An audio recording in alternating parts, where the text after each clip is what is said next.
ఈ పరకాయ ప్రవేశం అనేదమ్మా దైవాధీనమైన గురు సాధువులు మరియు పరిజ్ఞానాన్ని సంపాదించిన పెద్ద పెద్ద పెద్ద సిద్ధ పురుషులకి మాత్రమే సాధ్యం. ఓకే. పరకాయ ప్రవేశం అంటే ఏం తెలుసా అమ్మ? అంటే మీకు మళ్ళీ మళ్ళీ పరకాయ ప్రవేశం అనేది ఎందుకు చెప్తున్నా అంటే, నీ శరీరం నీ ఆధీనంలో నుంచి వేరే వారి శరీరం ఆధీనంలోకి పోవడం. అంటే ఒక రకంగా ఈ మధ్య కాలంలో దయ్యం పట్టింది ఇలాంటివి చెప్తుంటారు, అది పరకాయ ప్రవేశం అది అనొచ్చా? పరకాయ ప్రవేశం కాదు. అదేంటంటే మీరు అన్నట్టు అది పైశాచికత్వం. పరకాయ ప్రవేశం ఓపెన్గా చెప్పాలి ఏంటంటమ్మా, మొన్న ఒక సందర్భం విన్నాం మేము. ఒక అమ్మ ఆరోగ్య పరిస్థితి బాగలేక 3 నెలలు 4 నుంచి కోమాల్లో ఉంది.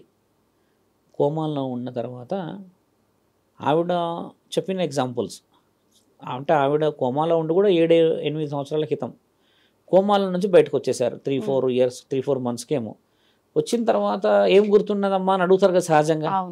అంటే ఇన్ని బ్రెయిన్ ఫంక్షనింగ్గా నీకు బ్లడ్ న్యూరాన్స్ యాక్టివేట్గా ఉన్నాయని అడిగినప్పుడు ఏం గుర్తుకు లేదు అన్నారు.